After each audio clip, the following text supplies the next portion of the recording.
ಪೂಜ್ಯರಲ್ಲಿ ತಮ್ಮೆಲ್ಲರಲ್ಲಿ ಪ್ರಣಾಮಗಳು. ನಮ್ಮ ಭಾವ ಅದು ಎಷ್ಟು ನಿರ್ಮಲವಾಗ್ತದೆ ಅಷ್ಟು ಜೀವನದಲ್ಲಿ ಸೌಖ್ಯ ಸಂತೋಷ ದೊರೀತದೆ.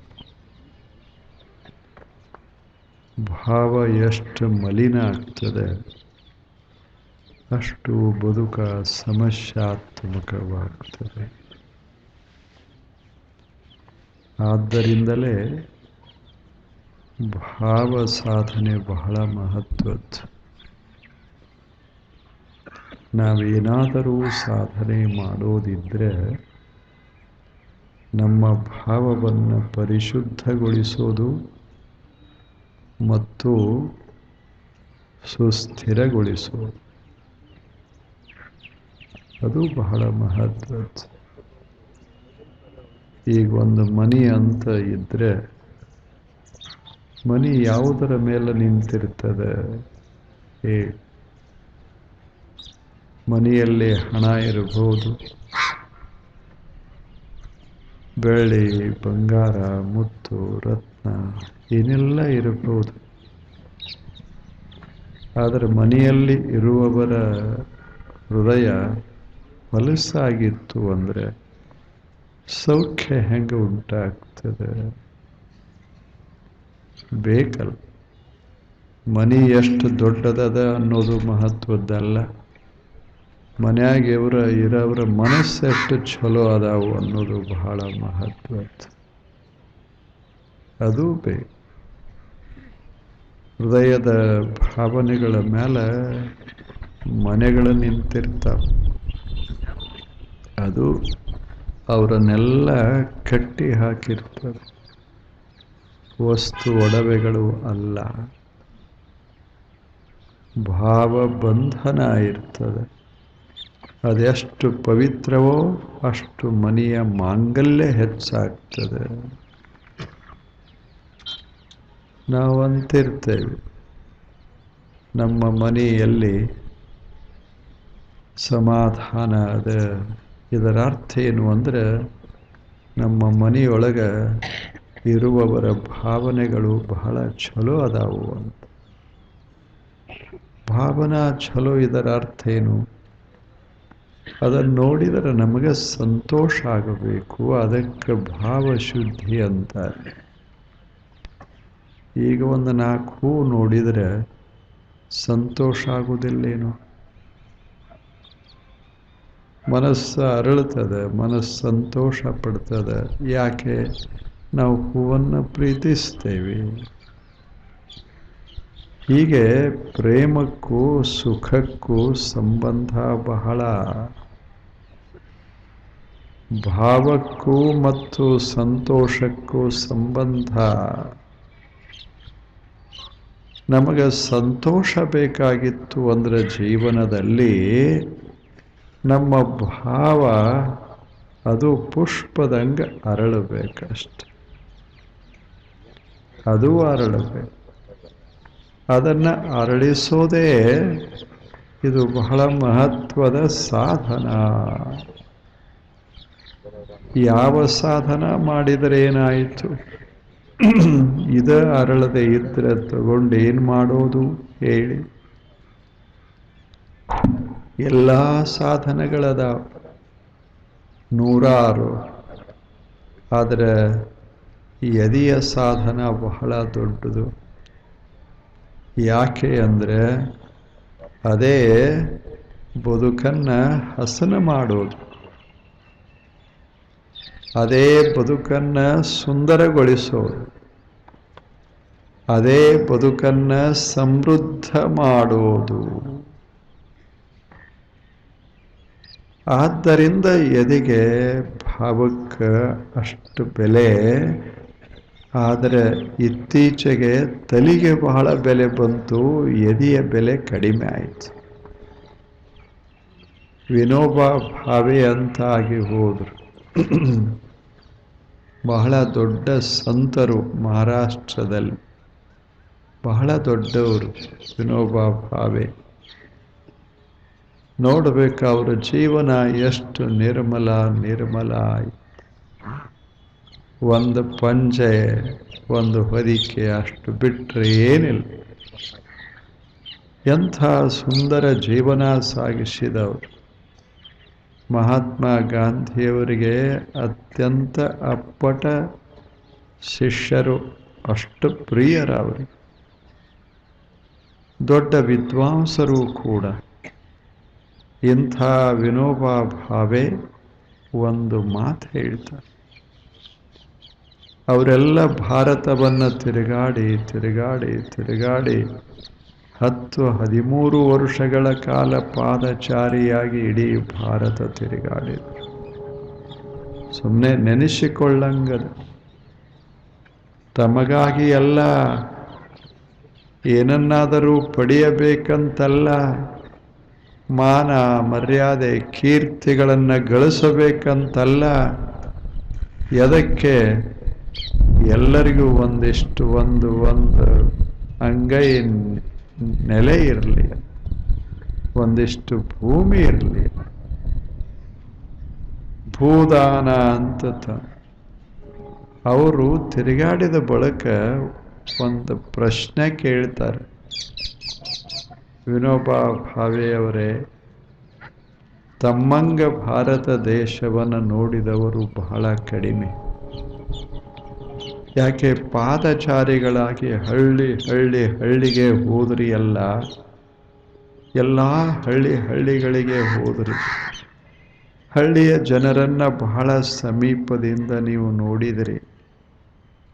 ಹೇಳಿ, ಈ ದೇಶದೊಳಗೆ ಏನು ಕೊರತೆ ಅದ ಹೇಳಿ ಅಂತ ಕೇಳಿದರು. ಏನು ಬೇಕಾಗ್ಯದ ಈ ದೇಶಕ್ಕೆ?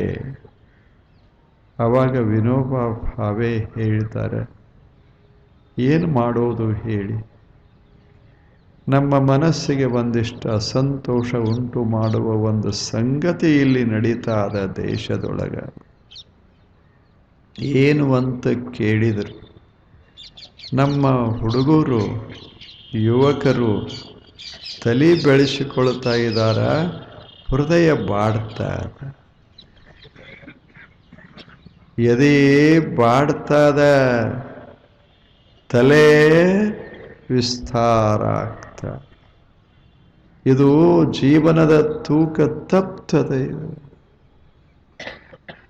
ಎರಡಕ್ಕೂ ಸಮಾನ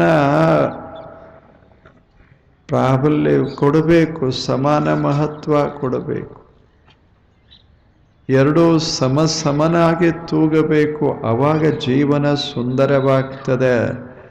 ಈಗೇನಾಗ್ಯದ ಅಂದ್ರೆ, ಒಂದು ಭಾರ ಆಗ್ಯದ, ಒಂದು ಖಾಲಿ ಆಗ್ಯದ. ಯಾವುದು ಬಾಡಬಾರದೋ ಅದು ಬಾಡಿ ಹೋಗ್ತಾ ಇದೆ. ಯಾವುದು ಮಿತಿ ಮೀರಬೇಕು ಅದು ಅತಿಯಾಗಿದೆ. ಎಷ್ಟು ಚಲೋ ಮಾತು ಹೇಳಿ. ತಕ್ಕಡೆ ಹೆಂಗಿರಬೇಕು? ಎರಡೂ ಪರಡೆಗಳು ಸಮನಾಗಿರಬೇಕು.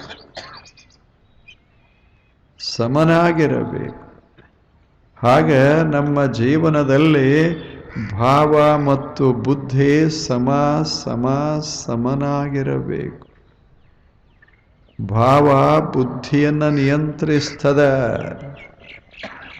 ಆವಾಗ ಸಂತೋಷ ಜೀವನವನ್ನು ತುಂಬುತ್ತದೆ. ಎಷ್ಟು ಚಲೋ ಮಾತು ಹೇಳಿ. ಅದೇ ಒಂದು ಚಿಂತೆ ಅಂತ ಬರೀ ತಲೆ ಬೆಳೆಸಬಾರದು, ಅವಶ್ಯ ಬೆಳೆಸಬೇಕು. ಆದರೆ ಹೃದಯ ಉಪೇಕ್ಷ ಮಾಡಬಾರದು. ಯಾಕೆ? ಸುಖ ಬೇಕಲ್ಲ ಜೀವನದಲ್ಲಿ. ಬರೀ ಸಾಮಾನ ತಗೊಂಡು ಏನು ಮಾಡೋದು? ಸುಖ ಅಂತ ಬೇಕಲ್ಲ. ನೋಡಿದರೆ ಸುಖ ಆಗಬೇಕು, ಮಾಡಿದರೆ ಸುಖ ಆಗಬೇಕು. ಇಲ್ಲೇ ಹಾವಿನಾಳ ಅಂತ ಒಂದು ಊರದ.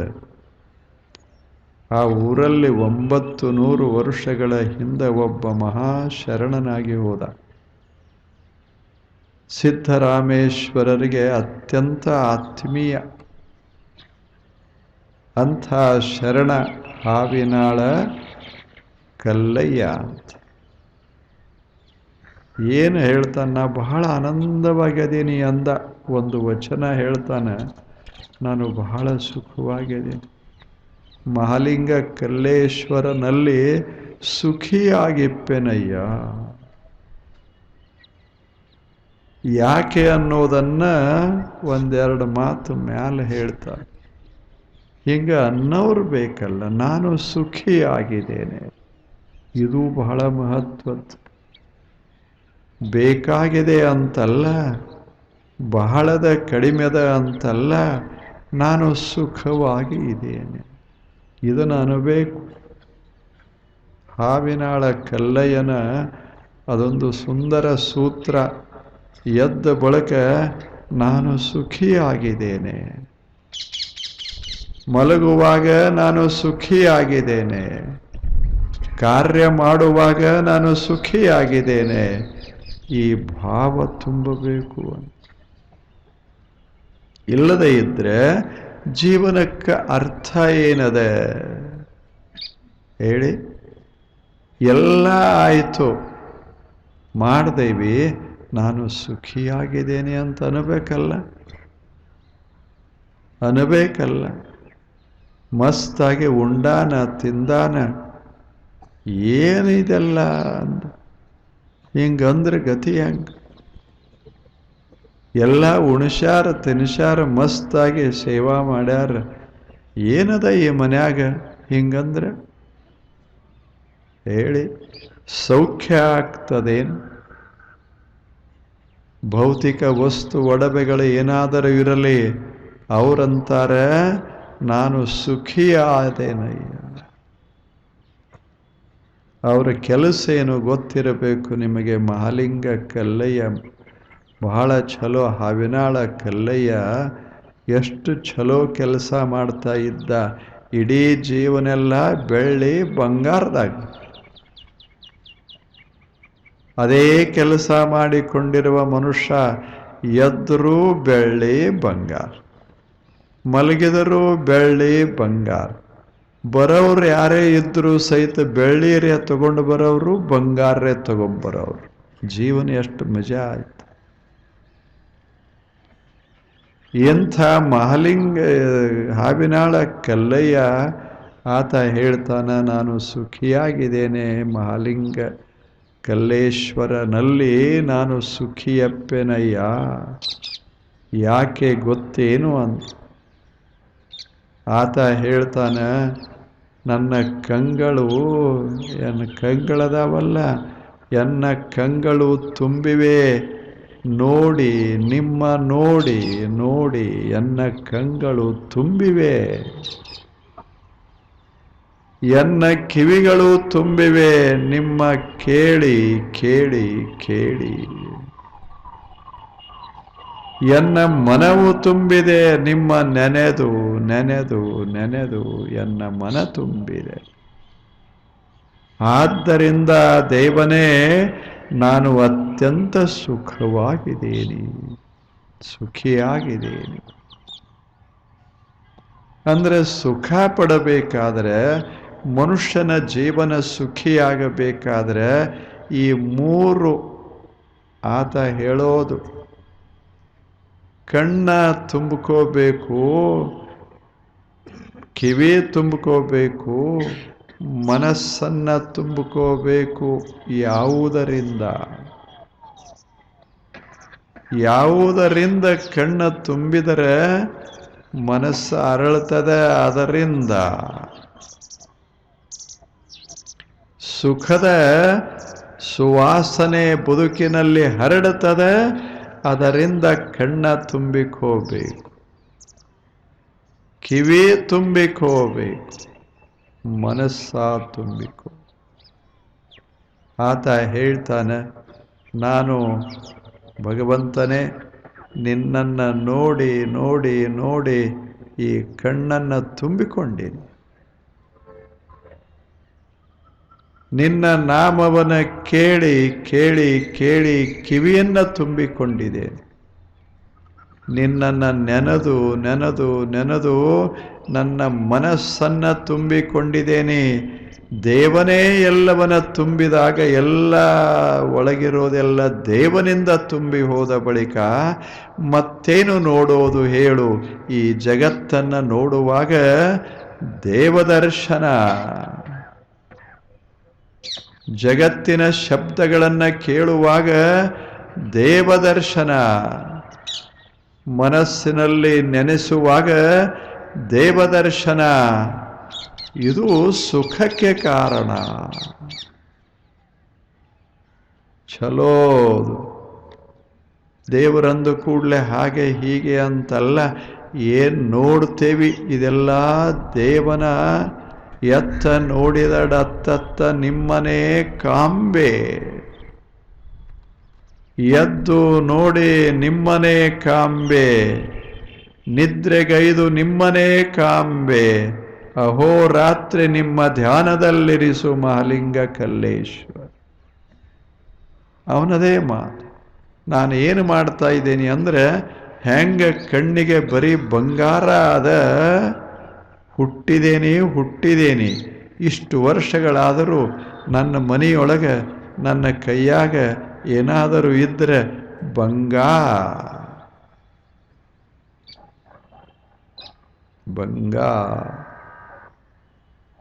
ಅದನ್ನೇ ನೋಡಿದ್ದು, ಅದರ ಗುಡನೆ ಕೆಲಸ ಮಾಡಿದ್ದು, ಮನುಷ್ಯನಾಗ ಅದನ್ನ ತುಂಬಿಕೊಂಡಿದ್ದು. ಕಸ ತುಂಬಲಿಲ್ಲ, ಸುವರ್ಣ ತುಂಬಿತು. ಹಾಗೆ ಜಗತ್ತಿನ ಇಲ್ಲ ಸಲ್ಲದ ಕಸ ಕಣ್ಣು ತುಂಬಲಿಲ್ಲ. ಏನು ತುಂಬಿತು? ಮಹಾಲಿಂಗ ಕಲ್ಲೇಶ್ವರ ತುಂಬಿದ. ಎಷ್ಟು ಭಾವ ಹೇಳಿ. ಇದು ಭಾವ, ಎಂಥ ಸುಂದರವಾದ ಭಾವ. ಅದರಲ್ಲಿ ಒಂದಿಷ್ಟು ಇಡಬೇಕು. ರವೀಂದ್ರನಾಥ್ ಟ್ಯಾಗೋರ್ ಅವರು ಹೇಳ್ತಾರೆ, ಏನು ಮಾಡೋದು? ಏನೂ ಮಾಡಬೇಡ. ಒಂದು ಸುಂದರ ಮನೆಯೊಳಗೆ ನೀನು ಇರೋದಾದರೆ ಏನೂ ಮಾಡಬೇಡ. ನಿನ್ನ ಮನೆಯನ್ನು ಸ್ವಚ್ಛ ಹುಡುಗು.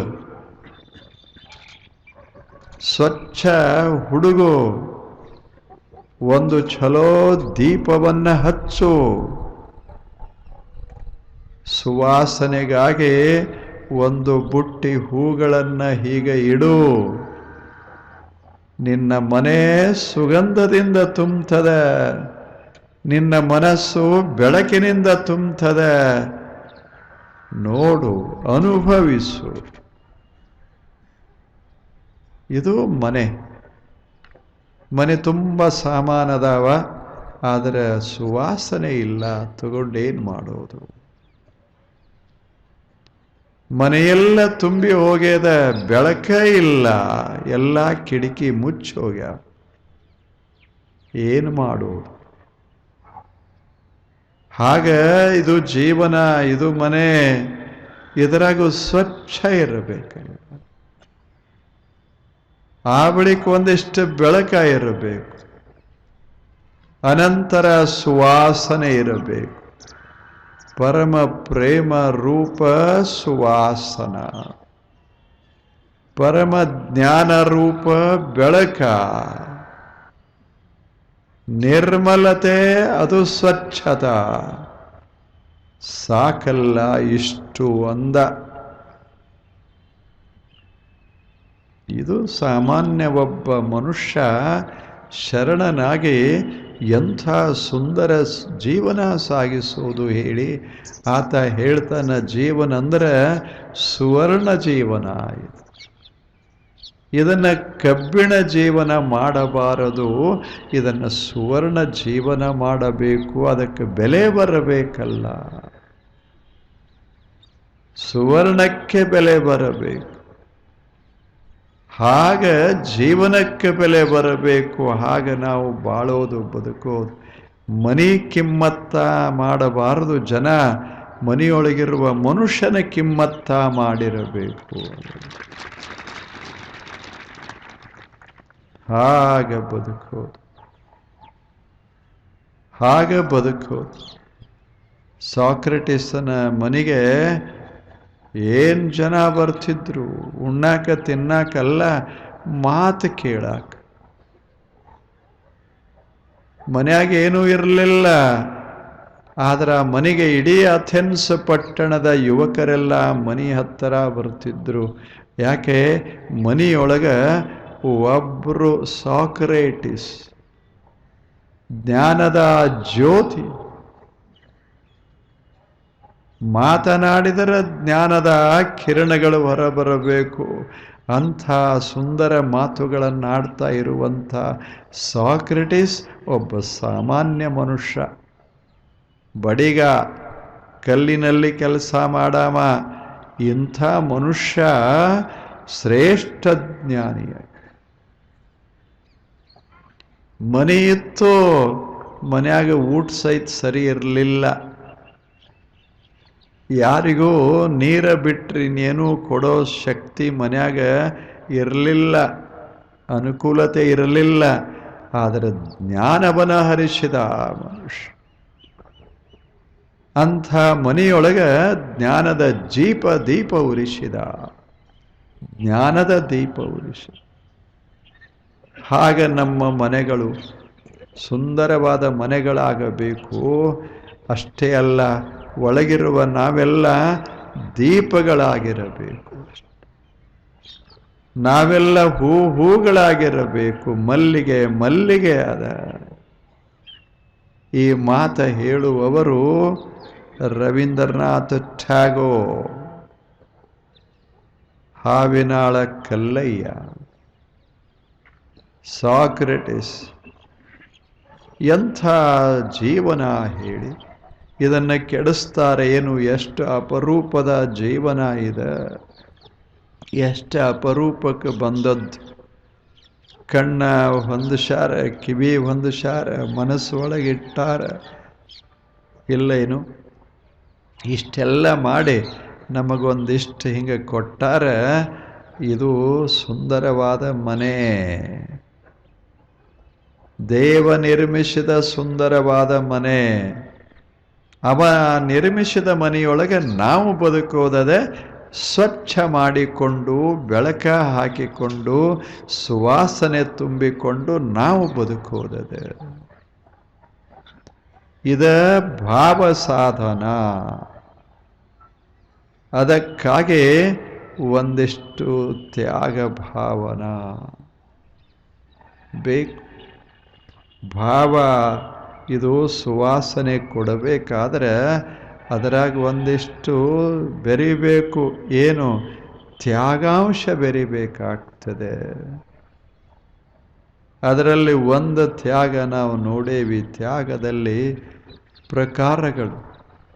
ವಸ್ತು ತ್ಯಾಗ ಅಂತದೆ, ಮಮತಾ ತ್ಯಾಗ ಅಂತದೆ, ಅಹಂ ತ್ಯಾಗ. ಇವು 3 ತ್ಯಾಗಗಳು. ಇವು 3 ಇದ್ದು ಅಂದರೆ ಹೃದಯದಲ್ಲಿ ಸೌಖ್ಯ ತುಂಬಿಕೊಳ್ಳುತ್ತದೆ. ಅದನ್ನು ನಾಳೆ ನೋಡ್ತೇವೆ. ನಮಸ್ಕಾರ.